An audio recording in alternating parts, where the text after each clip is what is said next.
Hello humans, and welcome to the Let's Quest podcast, where we dive deep into the wonderful world of board games.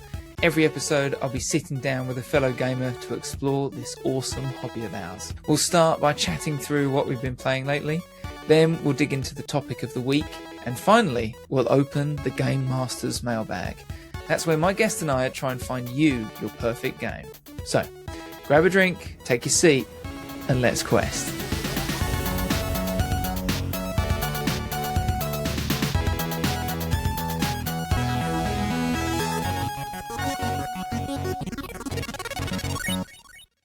Okay, here we are. Welcome everyone. Hope you're well. And today on this wonderful episode about gateway games, I have my favourite gamer, of course, of all time, my wonderful wife, Lauren. Hello. Hello. welcome. Thank you very much. It's a pleasure to be here. Thanks for coming on. Oh, you're very welcome. I've listened to a few of the episodes and they're very good. I'm enjoying them. So it's nice to be part of it. Yeah, thanks. And thanks for hearing my dulcet tones. I love it. It's very soothing to listen to. Well, I'm glad. And I hope I live up to all the other guests because they've been very good. Of course. Well, of course. Okay, so everyone in the gaming group, and of course you are part of the gaming group, I've been given a little moniker of what sort of sums them up as a gamer, and yours is the casual gamer. Mm-hmm. Which I think, I don't know if that's right. I was going to say time poor gamer because you don't have much time to play games, but I think, is it casual gamer because the kinds of games you like are the more casual ones?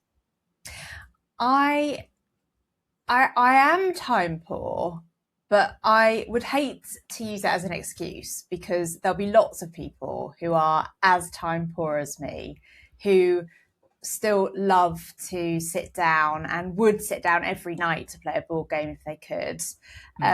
So I don't necessarily think it's just because I'm time poor. It's probably a mixed bag. Yeah. A mixed bag, yeah. So definitely an element of time poor, but I think that, I obviously do enjoy that element of board games, which is, learn the rules to something, apply the rules, think logically, tactically, that sort of thing, because that's effectively what I do as a career. Sure. Yeah. I think that because of that, after a day of doing that and using that part of my brain all day, using that part of my brain all week, I think my brain doesn't always have the space to then sit down and do that recreationally as well. Yeah, I get that. As much as the idea of board games and, when I look at your board game collection, I think, oh, that looks exciting. Like all of these different games, I'd love to dive into them and dive into all the different worlds. But yeah, I think that's kind of why I don't end up doing it quite so often as some other people. But that, there would be somebody else that's in my exact same position. Sure. That is as time poor that does the exact same job that would still sit down every night and play a board game if they could. Sure, if those games really got their hooks in you, exactly. Kind of thing. If it was like what you, I would definitely still, no matter what was happening. You would definitely still do it. Definitely still do it. And there's an element for me of my job's very sedentary, and sometimes the thought of in the evening or at the weekend sitting down for 3 or 4 hours at a table isn't necessarily something that appeals to me a huge amount, but that probably then feeds into why I like some of the games that I like. That you like, yeah, sure. So maybe give us a snapshot of a couple of games that that sum up what would be your go-tos or something like that, when you for games like when you are ready, time willing. When I'm ready. Brain space ready. I literally sound like I've got the hardest job in the world. Oh my God. No, you do not. Where you're coming from, I think that, it is that, isn't it? It's like, Alex, I'm always going on about Alex on this podcast. Always. Alex, I'm starting to get a bit jealous. Well, he's the most consistent of everyone in the game, so he deserves, He is. What I like the idea is that we never bring him on the podcast. He's just this elusive, Yeah. ultimate board gamer. Yeah. Well, at episode 100, you can bring Alex on, and everyone will be like, "Oh, does Alex actually exist? Oh my God, Yeah, he sure. does. Alex actually exists." Whoa, here he is. Yeah, we'll wheel him out for sure. Yeah, so I was going to mention that Alex can have a full-on day on the tennis courts. Alex is a tennis coach, and he can have a really full-on day, and be totally physically knackered, and sometimes emotionally if he's having to deal with emotions on in sports. But then he can come to games night and use it as an escape, even because that part of his brain that is doing that, let's solve a puzzle, let's figure this out, hasn't been fried. But I totally can see that what you're doing is, like you said, exactly that part of your brain is being exercised. So then by the time you're at the end of the day, it's like, I don't know if I want to do that. But Yeah.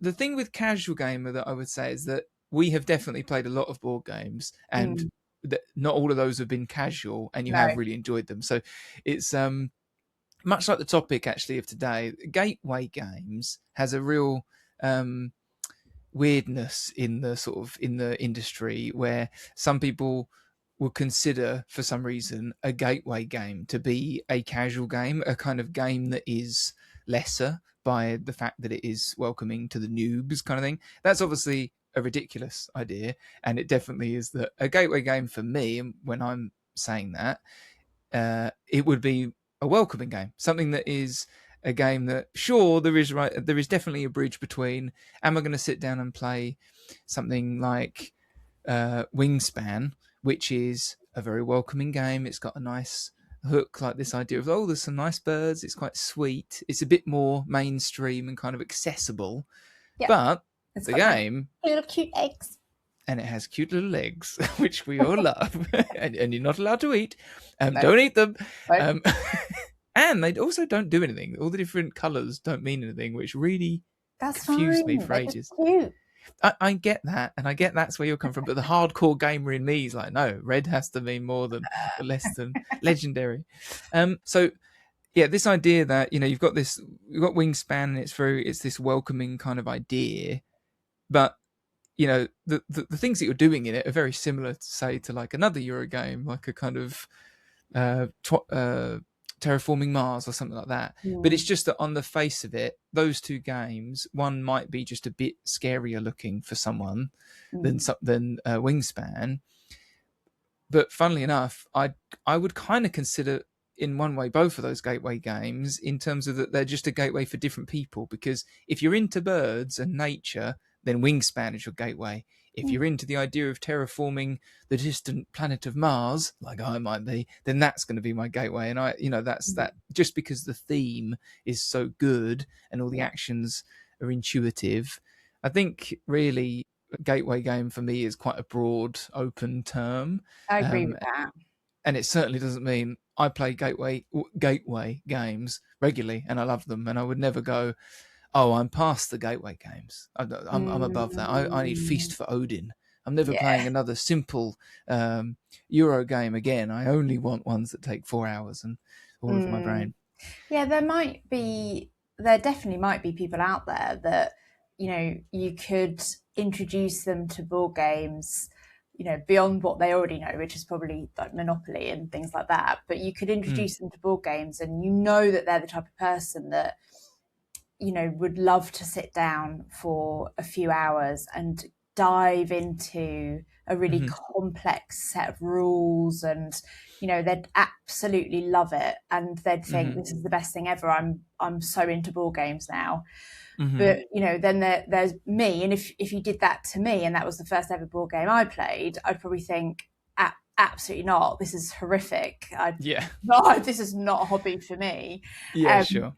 So, and I'm sure there are lots of people like me, but there are also people like that person. So yeah, it depends on the person. Definitely. I agree with you. I don't necessarily I think probably more people would need a slightly kind of more accessible, friendlier game to start with. Because I think a big board game like that could put quite a lot of people off and make them think that board games are something that they're not.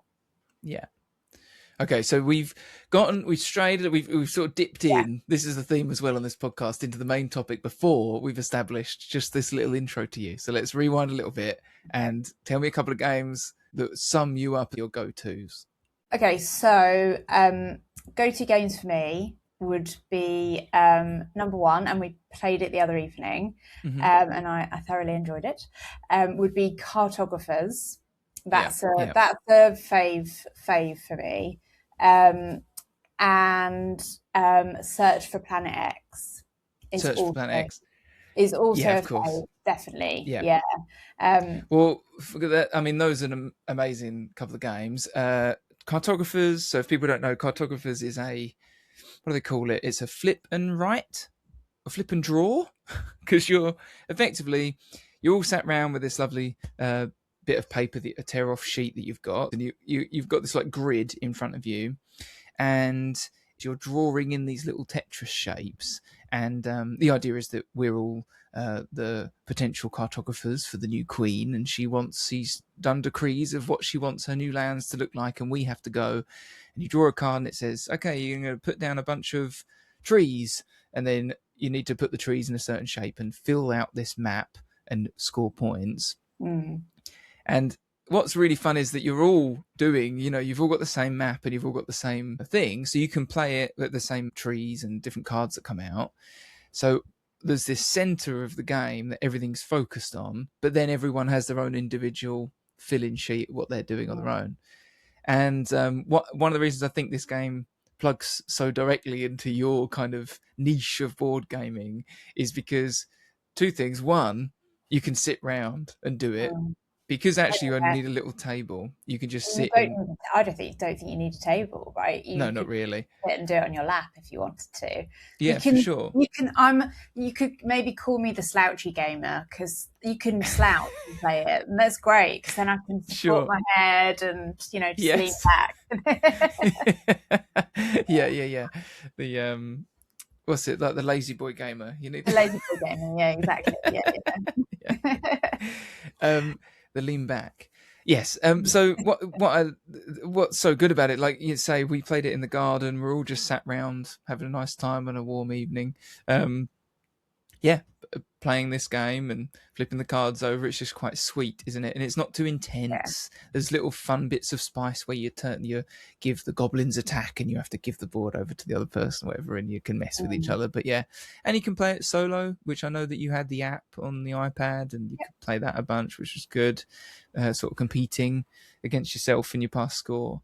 And then so Search for Planet X is a great deduction game where you're all like a team of scientists, or you're basically like the different observatories from around the world, and you're all trying to look into the night sky and find the elusive Planet X. And Planet X is hiding, and to find it you have to basically, you all get certain seeds of information, and then as you go through, you're kind of trying to you get to ask different questions that you then get the answers to, but the other people don't get the answers to.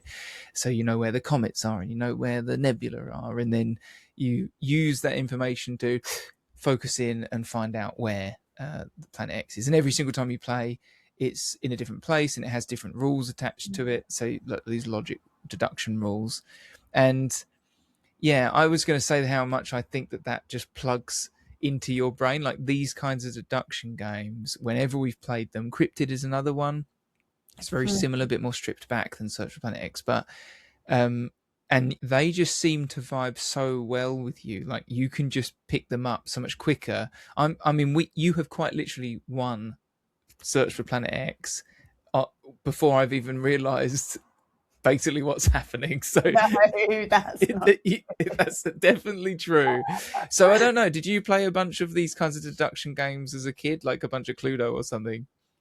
I think that I don't think maybe I did play Cluedo actually, but I think I remember having like little because I was a complete nerd, and I had like little logic books, that had very similar puzzles in, where you were, told different scenarios, and then you sort of are ticking off or crossing off the things that it couldn't be.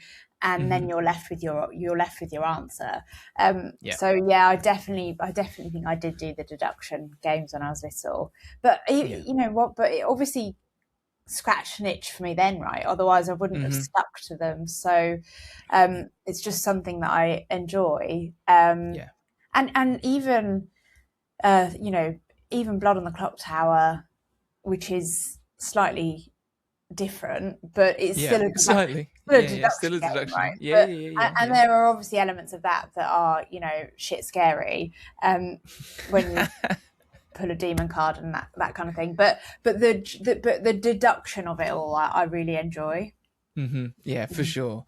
I think that it's just a really good example, this, of how, you know, when we speak about gateway games, like we said, a lot of that is about how much a game can kind of get its hooks into you and how much that can kind of bypass in terms of scariness of learning a game, or oh man, I'm really knackered and I don't know if I can be bothered to play something, but cartographers, cool, yeah, I love that one. Like, I know that one. It's like a sweet treat at the end of the day, as opposed to, we're going to sit down and learn a massive Euro game. That's not what I want to do right now. You know, when it's something that's familiar and something that gets its hooks in, then it can be great, which is a great segue into our actual main topic of the day, which we've already kind of spoken about.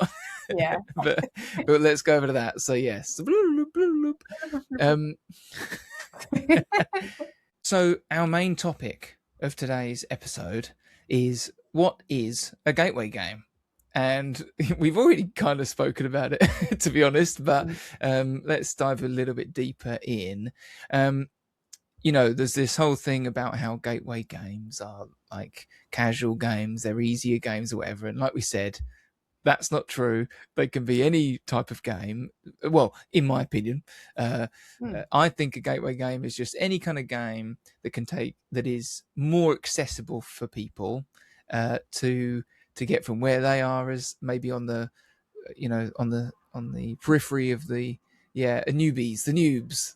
They might be on the periphery of the hobby, and then, or not into it at all. And then, can you get a noob into a game? And I think, and that's a gateway game to me. And I think that I wouldn't go as far as say any game could be a gateway game, because I don't know if that's true. There's some very heavy games that require a 45-minute teach before you could play. I don't think that is a gateway game. But I basically think that any game with a good hook, thematic actions, or intuitive actions, like an elements to the game that kind of make sense, and most importantly, a theme that really resonates with someone and is in the game. I think that's what kind of pulls you into a game, right? If this core conceit of it is really appealing to you, then that's a really good gateway game. Yeah, I agree with that. It's like you said, there are certain types of games, aren't there? And there might be the same type of game. One's about dragons, one's about space. Sure. But they've got the sort of same kind of mechanics and things like that. Yeah. So who likes dragons? Who likes space? And so you've got to it pulls kind you of in. Aim it to that person, and it will pull them in. Yeah, absolutely. I think a gateway game has to be fun, not too long, light, accessible, and not too rule heavy. Okay, yeah, I like that. That's like a definitive answer. I'd push back slightly on light. I don't necessarily think a game has to be light to be a gateway game. I just think it needs to be, because there are some games that actually are really deep and can be maybe not heavy, but there's a lot to them. But on the surface of it, it's quite smooth to run and they're quite smooth to get into. And so that can be like, oh, this is nice. And then you realize your pants at the game, really, but there's a lot of depth there that you can then become much better at, right? Sure. Like, you know, if I gave someone a beginner deck of Magic the Gathering or any of these kind of games, I could give you a deck that's quite smooth to run, and we could fight each other and have a nice little time, and you might go, oh, I like this. And that would be the gateway version of it. Give you a taste of a TCG, the ultimate crack, the ultimate drug, but which I've luckily avoided so far. But yeah, so But then if I sat down and we had some massive, 100-card commander deck with all these different abilities all popping off, that would be, the same game, but a totally different experience and not very nice. But I suppose it's, I see what you mean. It's like a light experience, at least That's at the beginning. kind of what I'm getting at, yeah. And I think you've hit the nail on the head. That's what I meant, really, is that if I sat down and you had, and we have done that, right? You've made a sort of more accessible deck, and we've played Magic the Gathering, and I enjoyed that, and I would say that was a light experience. I didn't feel like I was being taxed too much, and yeah, sure. I didn't feel like, oh god, this is a lot. Yeah. But if you had given me a more complex deck and we'd been playing for hours, I would say that was a heavy experience. Yeah, for sure. I think with a gateway game, that's to be avoided, because giving people like a little, like, dip in and a little taste, a little nice taste, is how you kind of reel people into board games, I think. Yeah, fair enough. Yeah, I mean, it's most people that, anyway. Yeah, I mean, I think that's why it's such a broad thing, the idea of these gateway games. And when I hear people on the internet say, like, the gateway games are just the casual, simple games, and I'm always like, that's nonsense. The game that I've got people into board games with has been, here's a clang, but Nemesis, like, because that I know, I will one day stop mentioning it. You just want every episode, but we're not going to talk about Nemesis, because I promised I wouldn't. But the same sort of vibe. Western Legends, a game about being a cowboy. If you've just come off the back of playing Red Dead Redemption 2, which is all about being a frontier cowboy, then, oh boy, have I got the game for you. And there are loads of rules in that, but you can kind of just concentrate on a slice of them and be like, right, I'm going to be a lawman, or I'm going to be a bandit. And you can sit down at a table, all the rules, all the actions that you're taking all kind of make sense or intuitive to you, and you get this fun story adventure. So, and there's high stakes and drama, and it's all very fun. That by no means is a light experience in terms of rules, but it is light in terms of levity and in terms of, like, your vibe. But it will be at least a couple of hours, and there's a lot of rules to it. So that's why I just think gateway game is just such a strange and large kind of it's so tailored to the person, is what I'd say. It is tailored to the person. Yeah, I do agree, but I do think there are some kind of guidelines. Okay, yeah. I think as somebody, if somebody's coming to board games fresh and hasn't played board games before, then not like a gamer at all, kind of thing. A normo. Yeah, well, I think that somebody who's come and, has in the past played things like Magic the Gathering, D&D, even some video games, might be able to get to grasp board games a bit quicker. But if somebody is coming completely fresh, hasn't done any of that stuff in the past, which probably was probably me, right? Because I had played video games, but not, Banjo-Kazooie is not, it doesn't have some of the language in it that some of the board games has. It's a bit lighter. But I would say that, some of the language that's in some of the board games, like on the cards that you get and in the rules, actions that you take and effects that things have, that can take a little bit of time to become familiar with and get used to.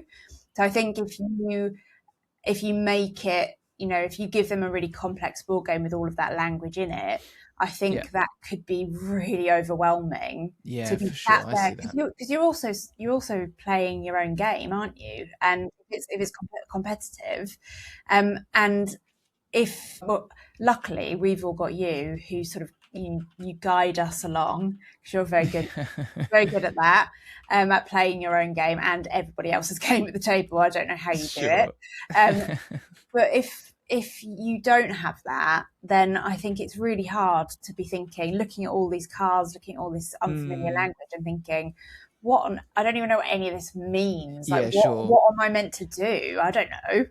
Yeah. I think that's a really good point. Like, we're speaking about the kind of shared language, right? The lexicon of the jargon of board games, and how actually, on the face of it, if you've never been into any of this stuff, then launching headfirst into almost any kind of game, you're onboarding a lot more than anyone else is. It's kind of like, when you're first driving a car, learn to drive a car, just the act of making the car go is enough to learn, on top of the fact that you've got to learn the rules of the road and everything like that. Like, it's so much harder at first because you've got all this other stuff going on, which becomes second nature. Much like, if I bring out, to the guys that I play games with a lot, if I bring out a deck builder, I say, hey guys, it's a deck builder, competitive, effectively, just by saying those words, I have already established quite a lot in all of their minds about, okay, they've played deck builders before, they understand what that means. They're kind of like 50-60% of the way to understanding how the game works. And so, first off, back to your point that you said originally of like, what do you want to do on it if you're a bit frazzled brained and a bit time poor? You don't really want, if I said to you, hey, it's just like this other game we've played, it's just like Cartographers, but you do this instead, you would be much more inclined to be like, all right, cool, well, I've got the foundation and now I can move on to the rest of it. And so, yeah, you're right, you need a game that is going to be nice to you, an approachable experience to onboard these not overwhelm you with too many, I don't know, too much jargon, too many sort of ways of play, too many rules, basically rules overhead. I kind of call it like, it's like your RAM, isn't it? Your random access memory, like on a computer. It's like you've got these deep stores of memory that you can keep all these board game rules in if you want, like I do. But when you're playing the game in front of you, there's only so much that you can keep spun up in your head at the same time. Magic the Gathering is a great example of a game that can start small, but very quickly in Magic the Gathering or any of those card games, you can have a game state where you've got so many incidental effects and chain cascading effects that are all gonna, okay, well, I've got this, and so I've got this undying monk, and when it attacks you, it does damage for every unit that's died, and I've actually already just killed 3 of your guys, so it does the 3 damage. But then when that 3 damage happens, blah blah blah blah, and it, exactly. And looking at, and also thinking, what have they got? What have they got down, and what are they doing? What can their deck do? I mean, there are going to be anomalies, right? Because there'll be people listening to this thinking, I don't agree with that. I would absolutely love to get stuck into a game that's really rule heavy, and they'd probably go away and learn all the rules and become familiar with it. And that they might see that as a real, like, enjoyable challenge to do that. Sure. Oh, fill your boots. I mean, that's amazing. That's okay. I would love to be able to do that, but I think most people will probably fall into the camp that we're talking about. Sure. I was just thinking of kind of what games, what are some really good examples of games that you think you could just whip out for anyone and they would be like, all right, I'm into this, and could you get maybe a thing? And obviously party games come to mind, games like Flip 7, which is a card game, like a push your luck card game, or Hot Streak, which is very cool. I've got it set up there. It's about mascots racing, and it's all just silly. And we've played it with like 8 people before, and it's just a wild ride of like craziness, basically. And that is definitely a game where it's effectively everyone's betting. It's like silly betting at the table. But when we played it, I put on this music, I had lights all going, we were all stood around the table, everyone's hooting and hollering as we're playing it. Tensions are getting high, like in a very fun way. Every time someone went over the finish line, it's like, oh no, like, and those are these big energetic moments that are in there. And of course, at the same time as that's happening, you're seeding. Okay, you've got a draw pile, a discard pile. You draw your cards. Okay, move forward 2 and move right. Oh, and when 2 people hit each other, they knock over, but actually you can knock them and they go out of the game. So you are actually kind of seeping rules in and getting some of that shared language out there, but in this really fun, high octane kind of way. Yeah, yeah. And That, yeah, they're really. I think they're really fun party games, aren't they? mm, And they're I would say definitely gateway. They can be used as a gateway game for sure. I'd say because they're just really fun. And yeah, when you're playing in such a big group as well, I mean, Flip Seven's super easy. I think. yeah. You know, I'm not to say that it's easy to win, but it's just No, easy to grasp, isn't it? yeah, And Hot Streak, it doesn't really matter if you don't quite get it because it's just fun and yeah. You're just you'll just having a have a laugh. laugh. Yeah. Yeah, for sure. So earlier you mentioned Blood on the Clock Tower, and I know social deduction game, and we were talking about it as this puzzle to be solved, a deduction. But it got me thinking that actually, weirdly, am I saying this? I do think that it kind of is a really good gateway game. Social deduction games. I mean, it's crazy for me to say that Blood on the Clock Tower, which is so complex sometimes, could be a gateway. But what I will say is there's a lot of people that have watched The Traitors. There's a lot of people who've watched these kind of game shows or these kind of, social deduction is becoming more mainstream, and it is a social event. This is a board game that doesn't really have a board, does it? You're interacting with other people and kind of play pretending, and we've all done that as kids, and it kind of is this, yeah, like a social event. I mean, we run them in our house, games of it where everyone comes over, it's like a big party, and then we have That's kind of an evening of it. we. Well, it's our house and we let people come in, and so we run them, and we have had people who do not play board games come to those nights and have a really good time. Ergo, it must be a pretty good gateway to them into games, right? Yeah, yeah, definitely. I think maybe it depends which character you get, but I do agree with that. Which token you draw from the bag? You mean? If you've never played a game before and all of a sudden you're the imp and you're or a more complex character, then I imagine that you might not come away from enjoying it quite so much. Well, but yes, I do agree with you, and because you can just sort of you're talking to other people, and you can kind of once you crack things, you can get help from other people as well, can't you? And you can always speak to you as the I think that's what's different. Yeah. Speaking of games where gateway games where you're trying to, people are 50% of the way there, 60% of the way there because they already know about that style of game. One thing I have found is that any kind of like abstract movement game, or like chess style, or trick-taking games where it's like a card game. I'm blanking on what the classic trick-taking games are, but about like Dice Throne or something like that. No, I'm not talking about Dice Throne. I'm talking about, well, that's more Yahtzee. But that's actually a really good point. Yahtzee, right? Classic dice game. And then they've made Dice Throne on top of it, which is an actually fantasy fighting version of that. But the core of the game is Yahtzee, which lots of people played when they were kids. And what I'm saying here is that trick-taking games, we sat down at a table and played a trick-taking game called The Crew Quest for Planet 9, which is a cooperative trick-taking game. We sat down with your mum, and she knew more.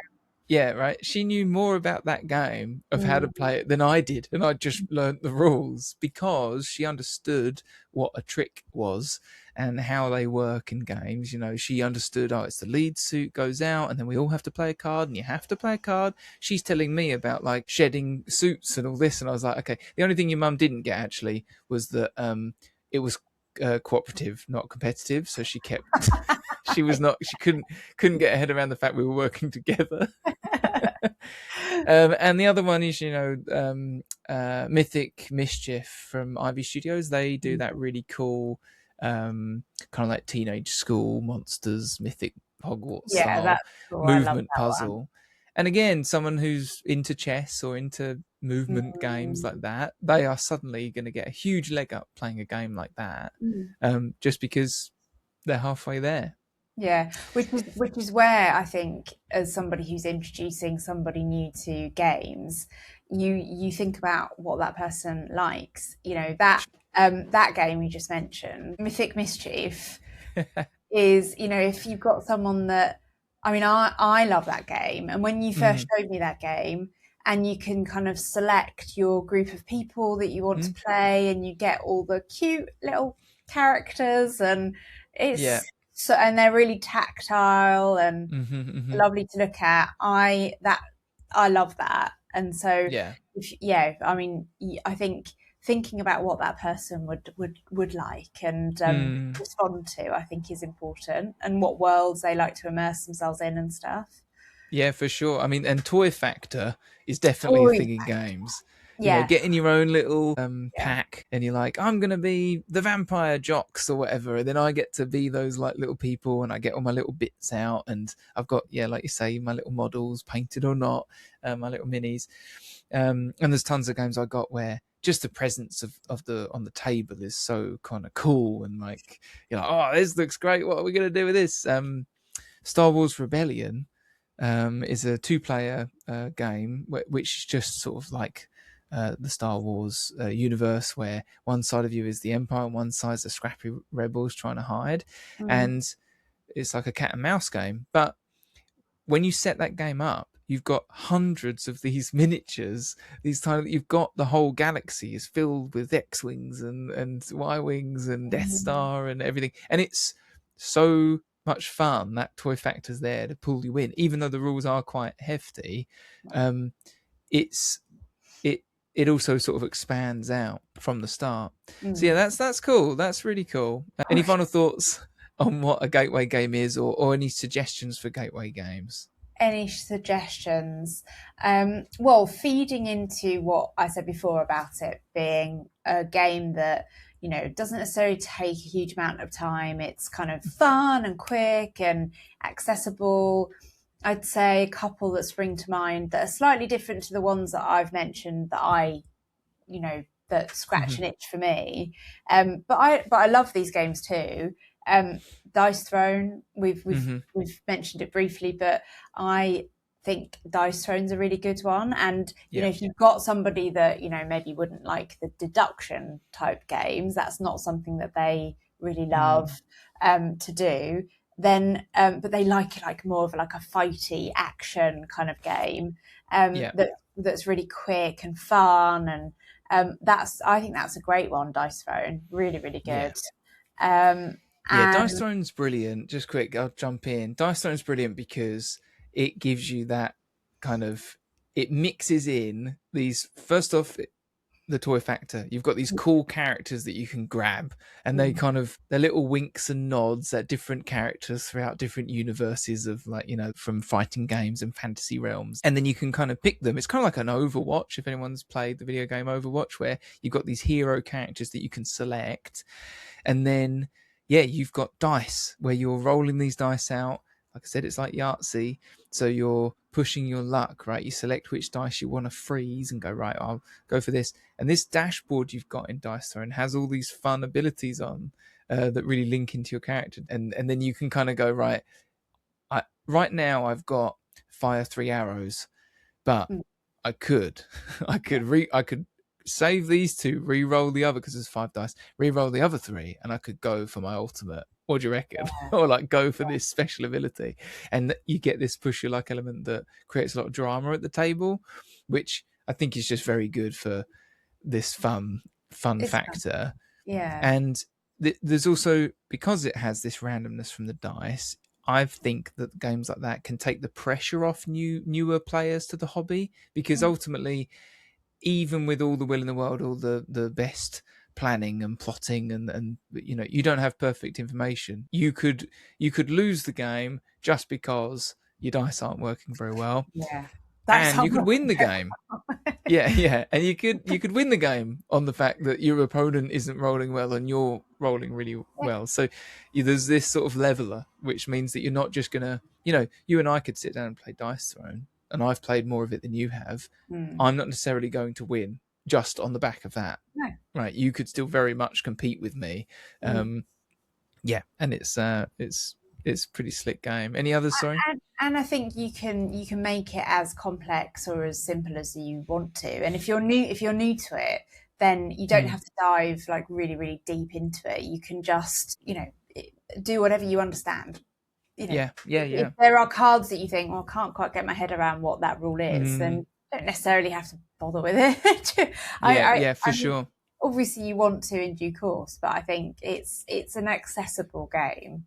Definitely. Yeah, feels very fun. The other one that I was going to mention was Sky Team, which I enjoy, and we've played a few times. And that's kind of like fun, quick. Again, I think I'm learning quite a lot about myself here, that I definitely like a fun and a quick game. Yeah, sure. But it's also a bit of a puzzler. You've got to kind of think about the order that you're doing tasks in to make sure that you complete all of your tasks within the time that you've got. Yeah, Sky Team's brilliant. It's a really fun cooperative game. It is fast and quick. You can play all night if you wanted, but it's lots of small scenarios.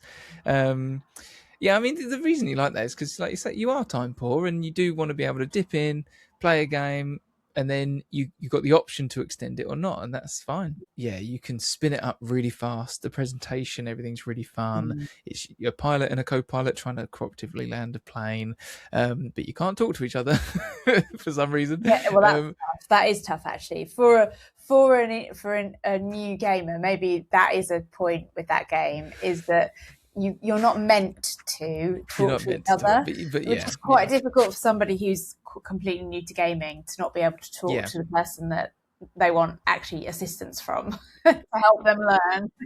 Funnily enough, there's a good segue into my sort of, what I was going to ask is what not to do as a gateway game, or what doesn't make a good gateway game. And my main point was going to be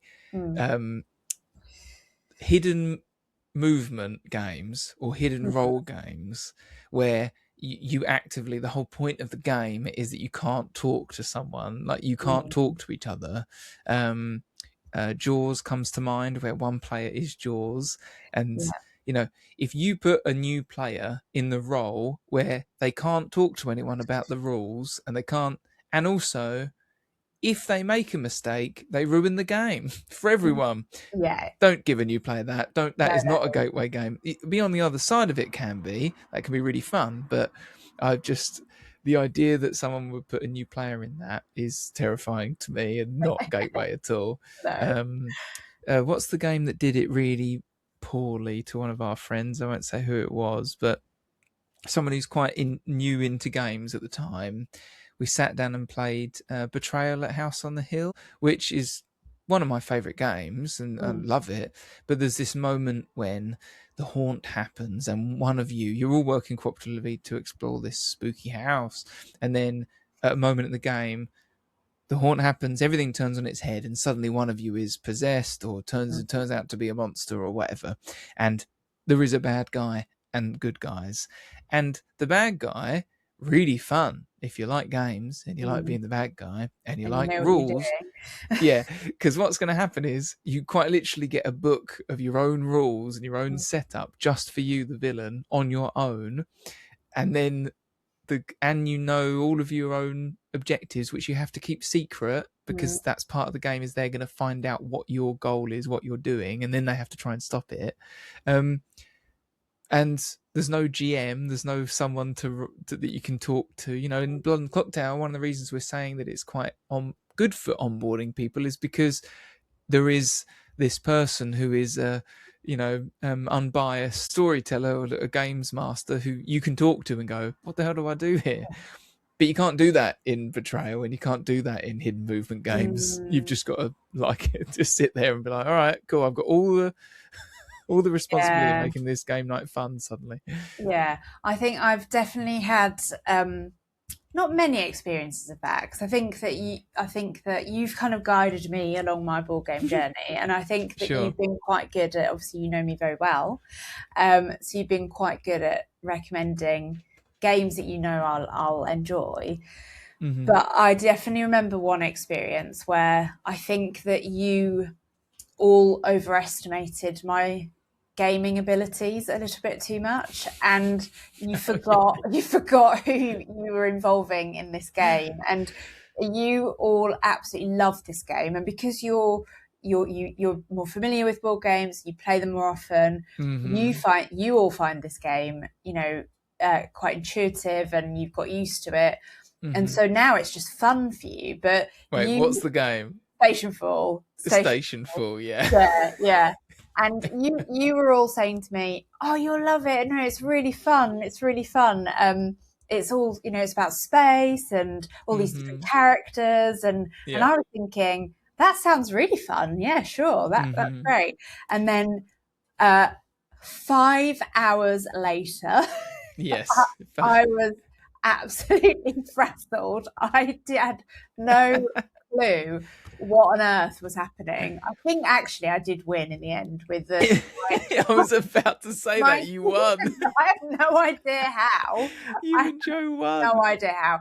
And it goes to what you were saying before, which is, if you have somebody that's not as familiar with a game and it's like newer to that sort of in-depth, much more complex game. That is the type of game where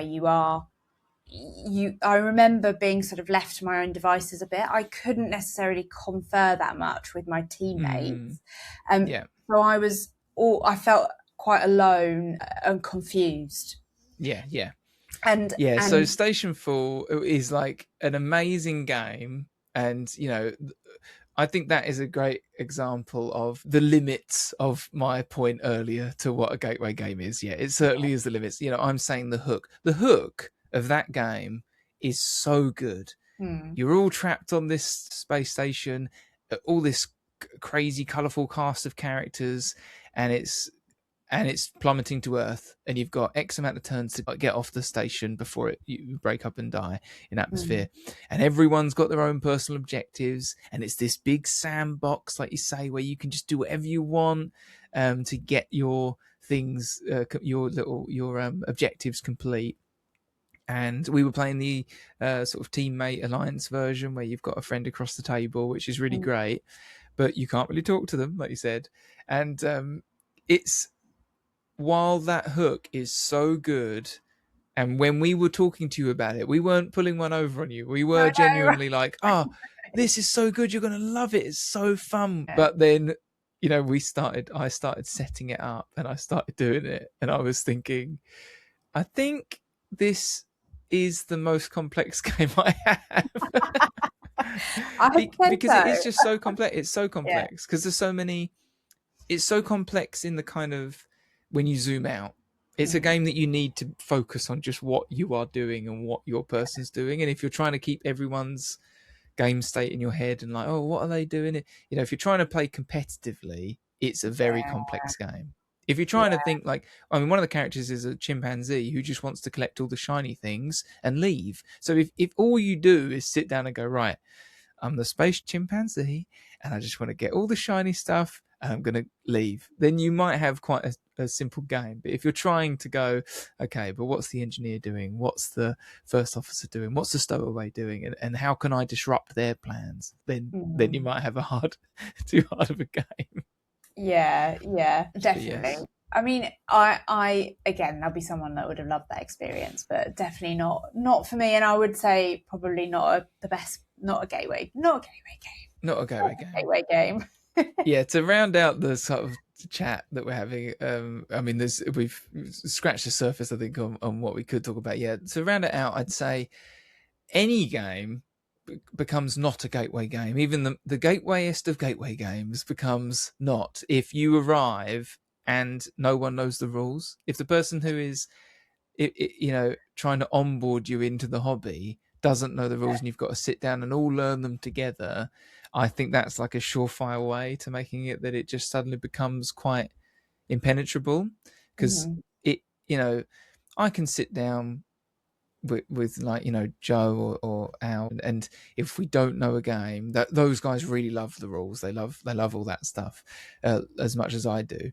So they're kind of up for learning a game with me, which is a very particular kind of evening or event. You've got to be pretty into it to want to learn a game, especially a more complex one. But the perfect thing, we're talking about part of what makes a gateway experience or an accessible experience is everything around it, right? It is being like, oh, it's a nice evening. Everyone seems to be having a nice time at this table. No one's taking it too seriously or getting too competitive. It's, if you can kind of bring that hot streak party vibe to any old game, and the person who's explaining the board game rules to you knows them like inside and out, so they can very comfortably and confidently answer any questions you've got, and they've made a nice ambiance for you, a nice sort of vibe for you for the evening, then it's a lot better. Apparently, also, you should always let a new player win because you're more likely to want to play games again. Apparently, it's like a 60% upshot that if you end up winning your game, you're more likely to want to play again, just because you get that endorphins of, well, I did it. I can see that. And it kind of goes back to the point I made about Search for Planet X, which is, I'm good at that game and I have won that game. But there is part of me that thinks, you can't let someone win. Oh, no, I wouldn't ever let someone win, but I certainly would like maybe not pull out all the stops to beat them. I would maybe, I'm not going to take it too seriously if I'm like, oh, I'm teaching you all the rules. Or let them have a little goof. Let them have a little goof and, nudge them if you know that they've sort of overlooked the rule or something. Yeah. Well, everyone at our table gets one goof, one oopsie, one oh no, and then that's it. Obviously. I've never heard of the oh no. That's not been made. I've not been made aware of that, actually. Oh no. You've never needed it, darling. You've never needed it. Oh yeah, that must be it.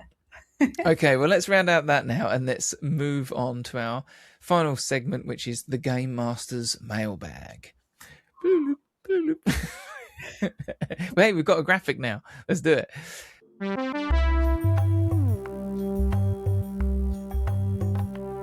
Here we are, the Game Master's Mailbag. I still don't have any props, but I will get them someday. I'll get a big bag that I can pull a scroll out of or something.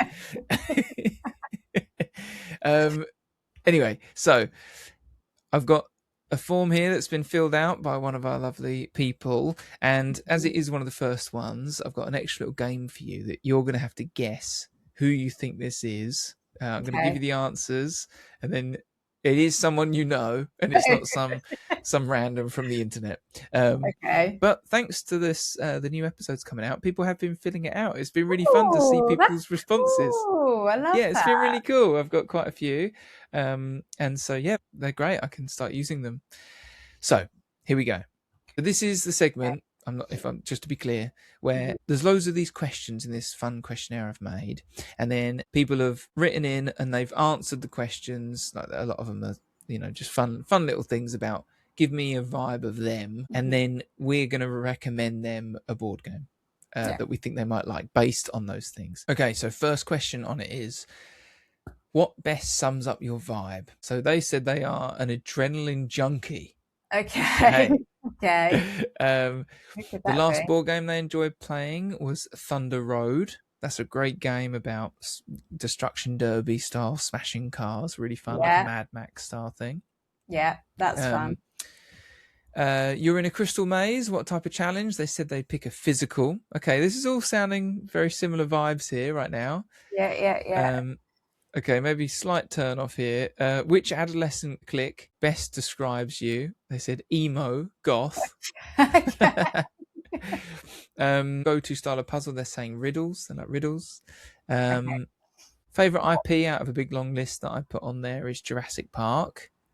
Yeah, okay. Video games, they like BioShock and Ark Raiders. And they like logical, building power and expressive gameplay. They're 50-50 on betraying their friends or being betrayed. Okay. And they're saying that emergent play is king to them. Okay. So first off, who do you think this is? I think it might be Ash. Because Well, it's either Ash, Alex, or Barn. And Wait, you can't say 3 people. yeah, but I think it's Ash. I think it's Ash because I'd say 50-50 on betraying people. Alex would say 10 out of 10 bloody loves it. Yes. And Barn would say 0 out of 10 doesn't like it. Well, it isn't Ash. Okay. I don't know. All right, I'll tell you. It's Matt. It's Matt.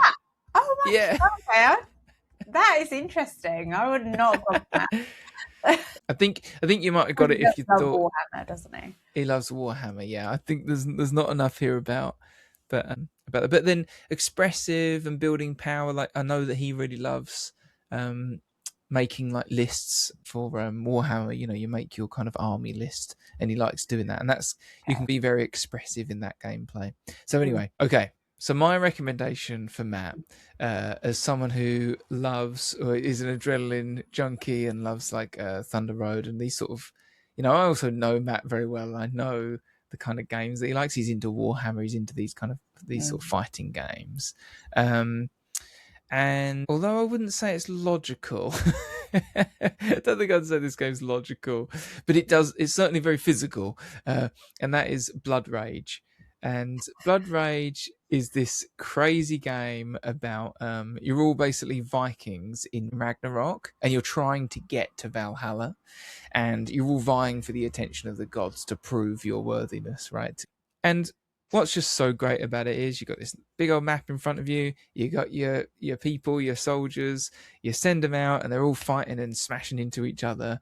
But it's just got this kind of much like Thunder Road, it's got this really just big fun factor of like you're not precious about any of these pieces. The whole point is to have fights, right, and die. The greatest honor of these Viking warriors is to die, and some of them, in fact, you know, it flips that whole concept of losing game pieces to an enemy on its head, because Loki, who's one of the sort of people in the game, obviously the trickster god, he makes it so that every time you lose a warrior and die, you actually gain the points that win you the game at the end, right? So it's like you can be playing this game and it's got these wonderful little tactical plays and strategies that then flip all the rules on their head, and then you can prevail through trickery or through overwhelming force or whatever. So there's a lot of very expressive play, and it's fun. It's fun first in it.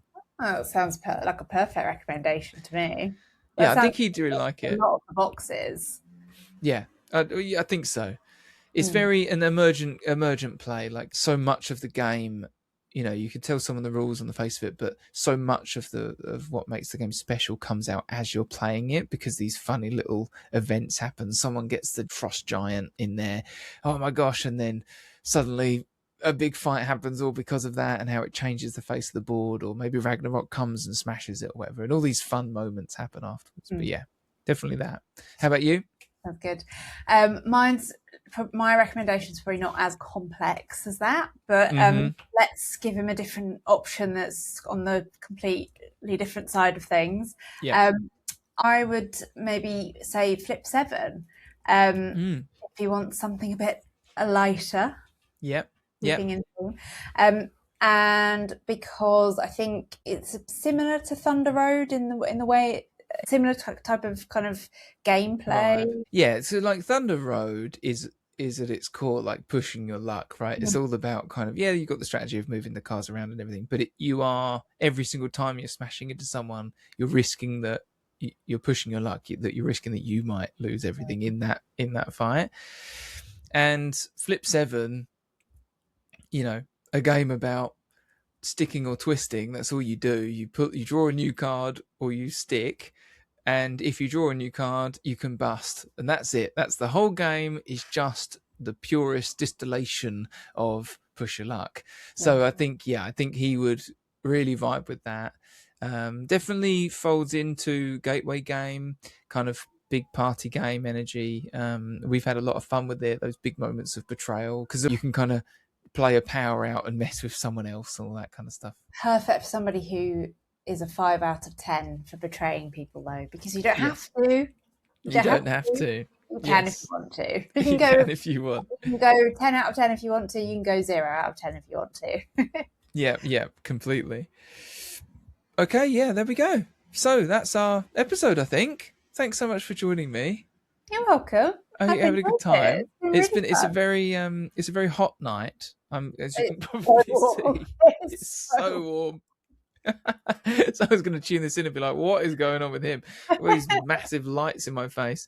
But you yes, look like you've been out in the sun getting a tan all day, and I look like a vampire. you I look do like not. your vampiric wife. Sure, okay. Okay, and that's it. That's the end of the episode. Thanks for joining us, fellow adventurers. And hey, I need to start saying this. So, if you enjoyed this and you enjoyed listening to our lovely, scintillating conversation, then please drop a follow, a subscribe, ring the bell, like that button, whatever you need to do the thing, please. That would be great. Share it with your friends. And if you want to come on the podcast and chat shit with me, then that would be great. So yeah, reach out and do the mailbag. That's really fun. Not too many of you though, because there's already quite a backlog, but do it. That's fun. Thanks.